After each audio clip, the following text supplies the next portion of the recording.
à nous déplacer, et puis nous avons atteint un endroit où l'ange du Seigneur m'a demandé, Mimi, quel genre de musique aimes-tu?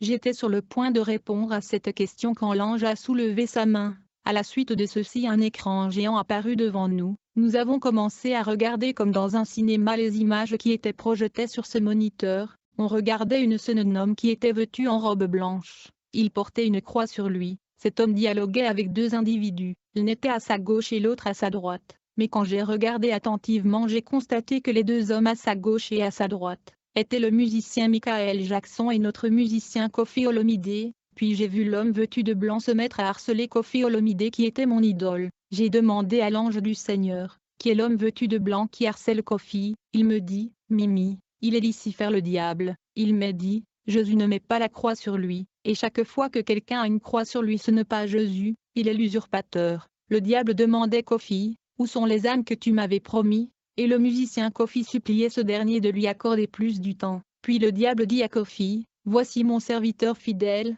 il me donne de gens à chaque fois que je lui demande. Satan se référait à Michael Jackson qui était à sa droite. Puis il demanda à Koffi, où sont les âmes que vous m'avez promis? Le musicien Koffi a continué de lui supplier en demandant plus de temps. Puis Koffi dit à Satan, Maître, je me prépare pour un concert qui va avoir lieu très prochainement. Tu peux venir enlever les années de mes fans et admirateurs qui seront présents si tu veux. Étant donné que j'étais une fan de Koffi Olomidé, j'ai été choquée de regarder ceci et lui attendre parler de la sorte. À vrai dire, je connaissais tous ses chansons par cœur. En tant que fan de Koffi, j'étais juste déçue de voir la manière qu'il suppliait Lucifer. Il lui a dit, vous pouvez venir dans mon concert. Vous pouvez tuer ou enlever des années de vie des gens qui viendront dans mon concert. Ça dépend de vous. Alors l'ange me regarda et me dit, Mimi, vous voyez ceci? Je lui ai répondu, à partir de maintenant je ne suis plus fan de Koffi. L'ange rétorqua, non seulement lui, tous ces musiciens servent Satan, vous voyez qui est leur maître. Puis l'ange m'a demandé, Mimi, vous connaissez la salle Bercy de Paris? Je lui dis, tout le monde dans la ville le connaît. Il me demanda, vous aimez le concert qui se tient à Bercy? J'ai répondu, bien sûr, en vrai dire cette salle de Paris est vraiment populaire et bien connue dans mon pays. Les concerts dans cette salle est trop chaud. C'est comme ça que l'ange me demanda, Mimi, savez-vous la signification de Bercy? Tu dois savoir que Bercy signifie, bienvenue encore au rythme de cimetière. J'ai dit à l'ange, que dites-vous à propos de la lettre Y à la fin de Bercy? L'ange me répondit, Mimi, vous pensez que je ne suis pas intelligent, ton nom est Mimi, même si je mets Y à la fin c'est toujours Mimi. Le serviteur de Lucifer font de changements pareils pour duper, tromper et cacher la vérité à la masse. L'ange me dit, Mimi, vous connaissez la salle Olympia de Paris, n'est-ce pas?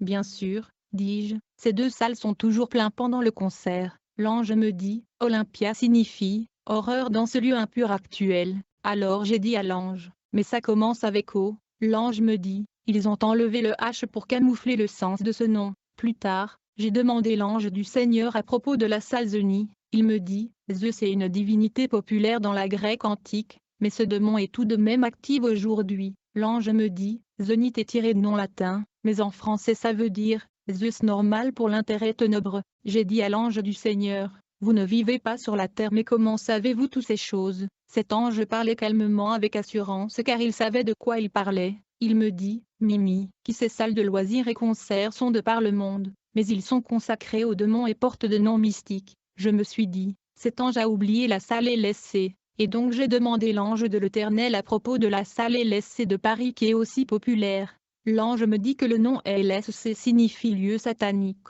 L'ange me dit qu'il y a beaucoup de ces salles, les noms de ces salles sont préparés dans le royaume des esprits. En écoutant cet ange je regrettais d'avoir assisté à ce concert. L'ange me dit, quand il y a concert, le diable apparaît personnellement dans ce salle et il se suspend dans l'espace, et il se vante du fait qu'il gouverne le monde. L'ange me dit, de nombreux musiciens ont livré des âmes de leurs fans à Satan le diable pour la notoriété et la célébrité. Puis l'ange me demanda, Mimi, de quelle manière ces musiciens procèdent pour sacrifier leurs fans à Satan? Comment sacrifient-ils les âmes humaines au diable? Mimi, que se passe-t-il quand le diable demande à un musicien de lui offrir un sacrifice humain? En fait, dès que Lucifer demande à un musicien ou célébrité de lui offrir un homme ou une femme, le musicien va adopter un nouveau style de coiffure ou un nouveau style vestimentaire. Dans d'autres cas il va adopter un nouveau type de tatouage, et puis il l'affichera au public. Dès lors qu'il a beaucoup de fans, ces derniers seront tentés de copier son nouveau style vestimentaire, d'autres vont copier le nouveau tatouage de leur idole, d'autres vont copier la nouvelle coiffure de leur célébrité préférée. Ses fans et admirateurs voudront copier ses styles de cheveux, ses styles de vêtements et tatouages, et pourtant, selon le monde des esprits, quiconque va copier les nouveaux styles de cheveux, le nouveau style de vêtements et tatouages de ces célébrités et stars, son visage sera affiché dans les écrans et répertoires du royaume de Lucifer, et son âme sera immédiatement emprisonnée dans leur prison dans le royaume spirituel bien qu'il va continuer de vivre sur la terre, il sera ainsi programmé pour le sacrifice. Ces musiciens ont beaucoup de fans dont les esprits sont emprisonnés dans le monde de Satan, bien qu'ils vivent sur la terre, il ne sera pas long avant qu'ils soient exécutés, juste parce qu'ils voulaient copier le style de cheveux, le tatouage et la tendance de leur idole. Ces fans vont mourir dans les accidents, la maladie, les arrêts cardiaques de façon séparée et isolée. En conséquence, personne ne pourra suspecter ces musiciens et célébrités, car les gens seront sacrifiés de façon isolée et séparée. L'ange me dit, d'autres musiciens ont la coutume de jeter de l'argent dans le place publique, et les gens qui seront sacrifiés seront parmi ceux qui vont ramasser cet argent. Une fois que tu ramasses cet argent, tu es un potentiel candidat au sacrifice humain. Puis l'ange disparut et Jésus est venu. Jésus me dit l'Antichrist est au travail, et de nombreuses choses écrites dans le livre de la Révélation seront spirituelles, mais l'Antichrist est à l'œuvre, et il fabrique de nombreux objets que les hommes utilisent qui ont le code le 555. Jésus dit, à chaque fois qu'un chrétien achète le modèle de l'assiette 555, il devrait mettre mon sang dessus. Alors Jésus m'a dit, 5 plus 5 égale 10 et 10 plus 5 égale 15. Quand nous prenons le nombre 15 et nous le séparons, 1 plus 5 égale 6, donc vous avez ici affaire à 666, mais le diable ne va pas juste écrire 666 comme ça, il va utiliser 555 pour la mascarade, mais ce calcul révèle l'astuce. Jésus me demanda, Mimi, dans ton pays vous utilisez le dollar? Bien sûr, dis-je. Jésus me dit, mais avez-vous questionné la signification de ce symbole et ce barré qui représente le dollar américain? J'ai répondu, non. Jésus me dit, le symbole et ce barré du dollar américain représente Satan lui-même. Puis Jésus me parla du cube magique que les mamans utilisent comme ingrédient dans les sauces. Il me parla aussi de l'ingrédient appelé goût de vedant que nous utilisons au pays. Jésus me dit, dans le dictionnaire français Larousse page 798 il y a le mot Veda, qui est décrit comme un livre mystérieux et satanique, mais le diable qui est le trompeur a ajouté N à la fin de ce mot. Comme résultat vous vous retrouvez avec Vedan au lieu de Veda. Jésus m'avertit que les ingrédients alimentaires comme le cube magique et le goût Vedan sont envoûtés et ensorcelés. Il me dit, dites aux mamans sur la terre de les sanctifier avec mon sang avant de le mettre dans leur sauce. Autrement les consommateurs de la nourriture seront ensorcelés. Puis Jésus me dit, le même mot Veda est utilisé dans le Vodacom. Au lieu de Veda ils ont enlevé le, ils l'ont remplacé avec le O. C'est ainsi que vous avez Vodacom. Mais à la fin de com il y a la lettre S. C'est la signature de Satan qui aime rappeler sa présence et mettre ses cachets dans ses inventions. En effet la technologie du téléphone cellulaire provient de lui. Jésus me dit, Mimi, je ne vous demande pas de jeter vos téléphones cellulaires mais plutôt de prier sans cesse. Priez pour tout ce que vous achetez sur la terre.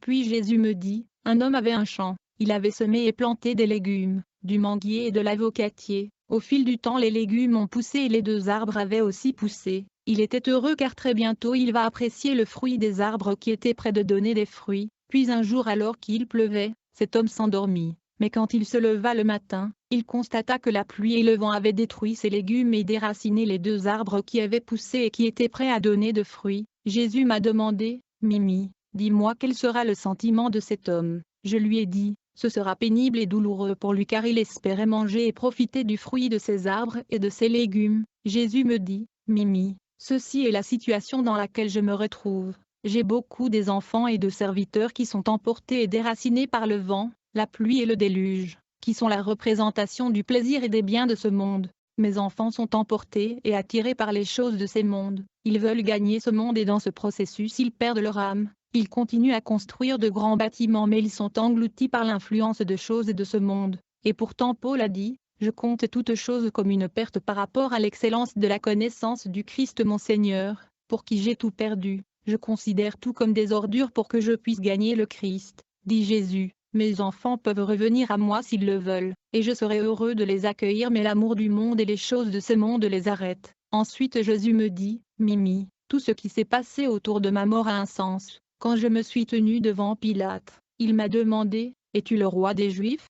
Je lui ai dit, tu l'as dit, ces paroles sont l'expression de l'autorité. Mimi, tu vas dire à mon peuple à apprendre à exercer l'autorité, ils doivent apprendre à parler, déclarer et décréter des choses avec autorité, parce que sur la terre il y a aussi des gens méchants. Quand ces gens déclarent des paroles de méchanceté, ça se réalise. Jésus dit, quand je me tenais devant Pilate, nous étions tous deux rois et nous étions face à face, et nous étions deux rois en face. Pilate était un roi, mais je suis le roi du roi. C'est pourquoi Pilate enleva son manteau royal et l'a mis sur moi. Il pensait qu'il se moquait de moi, mais c'était symbolique. À vrai dire, il honorait ma royauté et mon autorité en me remettant sa royauté et son autorité. C'était l'accomplissement de l'Écriture. Il honorait le roi de rois sans le savoir. Il remettait son pouvoir et sa royauté au roi du roi. Jésus m'a dit, Mimi, j'ai été crucifié avec deux voleurs. Le premier a dit, si vous êtes le Fils de Dieu, sauvez-vous. Mais le deuxième voleur m'a dit, Jésus, souviens-toi de moi dans ton royaume.